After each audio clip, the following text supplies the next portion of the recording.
বাংলাদেশে সম্প্রতি নতুন করে রোহিঙ্গা অনুপ্রবেশের ঘটনা ঘটছে। রাখাইন রাজ্যের আরাকান আর্মি ও মিয়ানমার সেনাবাহিনীর মধ্যে সংঘাত বেড়ে যাওয়ায় বাংলাদেশে আবারও নতুন করে রোহিঙ্গা প্রবেশ করছে। ফলে বড় ধরনের রোহিঙ্গা অনুপ্রবেশের আশঙ্কা দেখা দিয়েছে। বাংলাদেশের এমন অবস্থায় অর্থনীতিতে ব্যাপক প্রভাব পড়ছে। এছাড়াও খাদ্য সংকট দেখা দিয়েছে দেশের অভ্যন্তরে। এমন পরিস্থিতি মোকাবেলায় বর্তমান অন্তর্বর্তীকালীন সরকার যথেষ্ট চাপের মুখে পড়তে পারে বলে মন্তব্য করেছেন অনেকেই। সরকারি হিসেবে গেল ১.৫ মাসে নতুন এমন অনুপ্রবেশকারীর সংখ্যা ৮,০০০-এরও বেশি। তবে স্থানীয় সূত্রগুলো বলছে বাস্তবে নতুন করে ঢোকা রোহিঙ্গার সংখ্যা এর দ্বিগুণ। বাংলাদেশে এখন রোহিঙ্গার সংখ্যা ১২ লাখেরও বেশি। এর মধ্যে ৮ লাখ রোহিঙ্গা ঢুকেছে ২০১৭ সালের সেপ্টেম্বর থেকে পরবর্তী কয়েক মাসে। সরকার অবশ্য বলছে নতুন করে আর একজন রোহিঙ্গাকেও আশ্রয় দেওয়ার মতো অবস্থায় নেই বাংলাদেশ। যদিও মিয়ানমারে সংঘর্ষ চলতে থাকায় বাংলাদেশে যেন নতুন করে রোহিঙ্গাদের আশ্রয় দেয় সে বিষয়ে চাপ আছে আন্তর্জাতিক সম্প্রদায়ের। এদিকে রোহিঙ্গা ক্যাম্পে নতুন করে আবারও অস্থিরতা দেখা দিয়েছে। রোহিঙ্গা ক্যাম্পে আধিপত্য ধরে রাখতে আরাকান সালভেশন আর্মি ও আরাকান রোহিঙ্গা সলিডারিটি অর্গানাইজেশনের সদস্যরা গোলাগুলি ও অশান্তি সৃষ্টি করছে। স্থানীয় রোহিঙ্গাদের মতে মিয়ানমার থেকে নতুনভাবে আসা রোহিঙ্গাদের কাছ থেকে চাঁদাবাজির টাকা নেওয়াকে কেন্দ্র করে এই গোলাগুলির ঘটনা ঘটছে। ক্যাম্পে রোহিঙ্গারা মিছিল করছে এবং আরসা সদস্যরা আরএসওকে প্রতিরোধ করার ঘোষণা দিয়েছে। আরএসও ও আরসা সহ রোহিঙ্গাদের ১৪টিরও বেশি সন্ত্রাসী বাহিনী সন্ধ্যার পর ক্যাম্পে প্রবেশ করে সন্ত্রাসী কর্মকাণ্ড চালাচ্ছে। নিরাপত্তা বিশ্লেষকরা বাংলাদেশের ভেতরে রোহিঙ্গা সশস্ত্র সংগঠনের অপতৎপরতা উদ্বেগজনক বলে জানিয়েছেন। পরিস্থিতি স্বাভাবিক না হওয়ায় সেবা কার্যক্রমের সঙ্গে যুক্ত অর্ধশতাধিক এনজিও, আইএনজিওর কার্যক্রমে স্থবিরতা দেখা দিয়েছে। রোহিঙ্গাদের পাশাপাশি ক্যাম্পে কর্মরত বিভিন্ন সংস্থার কর্মকর্তা কর্মচারীরা নিরাপত্তাহীনতায় ভুগছে। রোহিঙ্গা ক্যাম্পের ভেতরে থমথমে পরিস্থিতি নিয়ন্ত্রণে অতিরিক্ত এপিবিএন মোতায়েন করা হয়েছে। ছাত্র জনতার অভ্যুত্থানের পর গঠিত নতুন অন্তর্বর্তীকালীন সরকার রোহিঙ্গাদের আশ্রয় দিতে আন্তর্জাতিক চাপ উপেক্ষা করতে পারবে কিনা সেটা একটা বড় প্রশ্ন।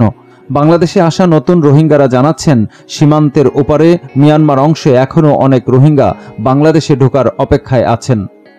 আইনশৃঙ্খলা রক্ষাকারী বাহিনীর চোখ এড়াতে তারা রাতের বেলায় নৌকায় করে নাফ নদী পেরিয়ে ঢোকার চেষ্টা করে। রোহিঙ্গাদের অনেকের সাথে কথা বলে জানা গেছে গুরুতর আহত হওয়া ব্যক্তিদের মিয়ানমারের সেনা সদস্যরাই পরিবার সহ বাংলাদেশে প্রবেশের জন্য নৌকায় উঠিয়ে দেয়। সেক্ষেত্রে নৌকার মাঝিকে দিতে হয় টাকা। রোহিঙ্গারা বলছেন গ্রামে প্রথমে আরাকান আর্মি ড্রোন হামলা করে। তখন গ্রামের বেশ কিছু লোক 2 দিন পাশের একটা বনে লুকিয়েছিল। কোনো খাবার ছিল না, কিন্তু সেখানেও আরাকান আর্মি ড্রোন দিয়ে বোমা মেরেছে। পরে নদীতে গলা পানিতে ডুবে থেকে কোনোমতে জীবন বাঁচায়। তারা বহু কষ্টে নদী পার হওয়ার জন্য একজন মাঝির সঙ্গে চুক্তি করেন। চুক্তি অনুযায়ী স্বামী স্ত্রী এবং সন্তানের জন্য 20,000 টাকা দিতে হয় মাঝিকে। বাংলাদেশের কোস্টগার্ডের কাছে ধরা না পড়ে সেজন্য মধ্যরাতে নৌকা ছাড়ে। রোহিঙ্গাদের নামানো হয় শাহপুরের দ্বীপের কাছে। পরে নৌকার মাঝি স্থানীয় একটি গ্রামে একটা ঘরে নিয়ে রশি দিয়ে বেঁধে রাখে। পরে ক্যাম্পে আত্মীয়ের কাছে ফোন দিলে তারা এসে চুক্তির 20,000 টাকা তুলে দেয় মাঝিকে। এরপর তারা রোহিঙ্গাদের ছেড়ে দেয়। নতুন আসা রোহিঙ্গাদের সরকার আশ্রয় না দেয়ায় তারা গোপনে বিভিন্ন আত্মীয় স্বজন এবং পূর্ব পরিচিতদের ঘরে আশ্রয় নিয়েছে। এতে করে আগে থেকেই গাদাগাদি অবস্থায় থাকা পরিবারগুলো নতুন করে চাপে পড়ছে। বাংলাদেশে এবারে রোহিঙ্গা অনুপ্রবেশ এমন এক সময় ঘটছে যখন দেশটিতে গণ অভ্যুত্থানে আওয়ামী লীগ সরকারের পতনের পর নতুন অন্তর্বর্তীকালীন সরকার দেশ পরিচালনা করছে। এদিকে বাংলাদেশ নতুন করে রোহিঙ্গাদের আশ্রয় দিতে ইচ্ছুক নয়। অন্যদিকে নানামুখী চেষ্টার পরও রোহিঙ্গাদের ফেরত পাঠানোর কোনো উদ্যোগ সফল হয়নি। এর মধ্যে মিয়ানমারের সংঘাতেরও সমাধান দেখা যাচ্ছে না। ফলে এটা স্পষ্ট যে বাংলাদেশ না চাইলেও দেশটিতে রোহিঙ্গা অনুপ্রবেশের চেষ্টা থেমে থাকছে না।